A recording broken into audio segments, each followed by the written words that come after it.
Will now recognize himself for 5 minutes for questions and statements.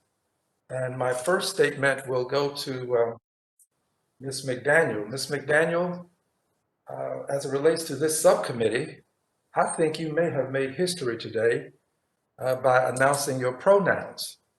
And I think I'm going to join you in making history, if it is such, and announce my pronouns as he, him, his. So maybe you're changing the world today, Ms. McDaniel. You know, language is very important, which is one of the reasons why I appreciate this president, President Biden.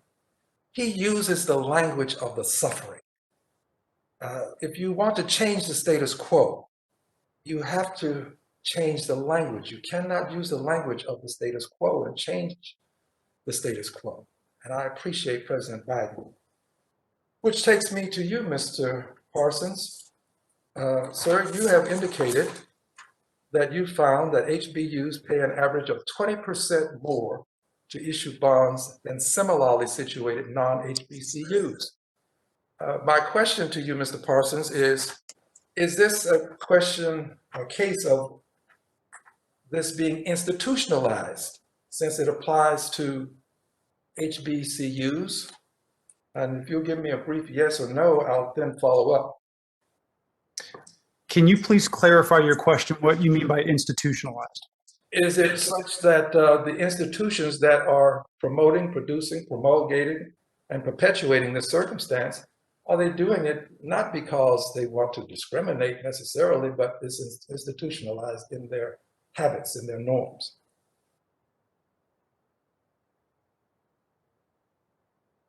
The results of our findings are consistent with investors. Okay, well, Preferences of investors. They work for institutions, do they not? About half of municipal bonds are owned by just mom and pop retail investors, and about another half are owned by institutions. Okay, those that are representing institutions, let's just talk about that. Is this something that is institutionalized? Our paper does not address that. Just asking you for your opinion. No penalties today. No opinion offered.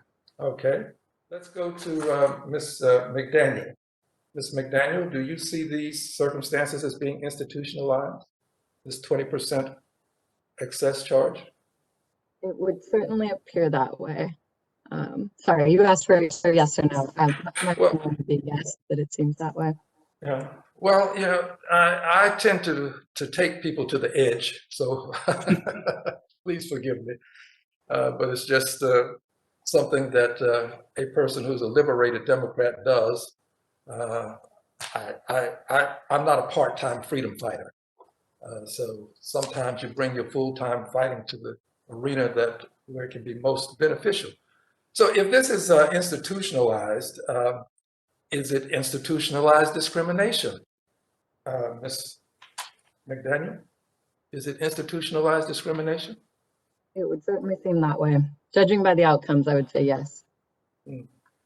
Well, let's go to Mr. Fisher. Mr. Fisher, is this institutionalized discrimination?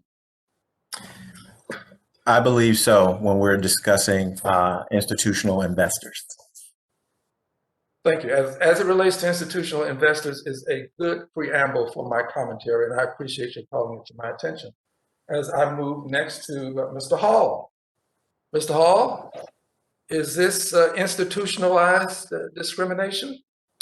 So, Chairman Green, I have not studied that. I can tell you that what I saw in the study that pointed to taste-based discrimination is not something consistent with my experience in the marketplace. And I don't think the study done at the time that it was done really benefited from the transformation that's taken place in our market that would make a study like that today a little bit more inductive.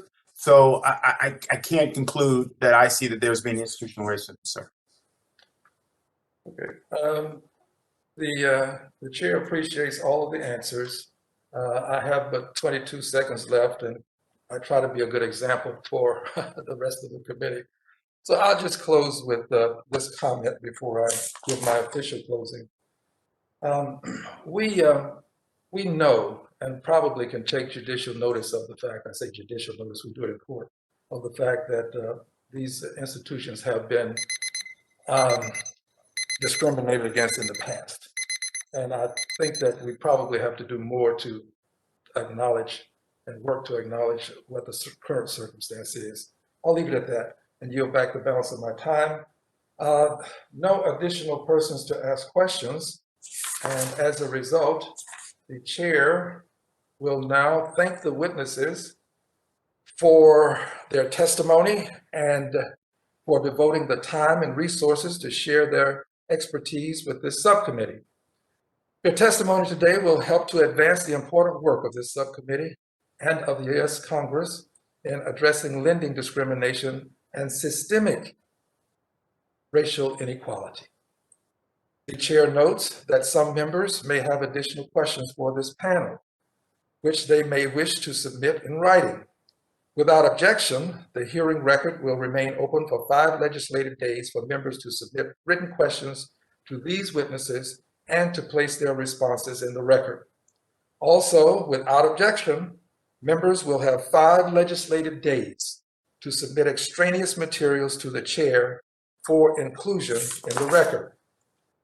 I remind members to submit your written questions and materials for the record to the email address provided to your staff. This hearing, greatly appreciated, is now adjourned.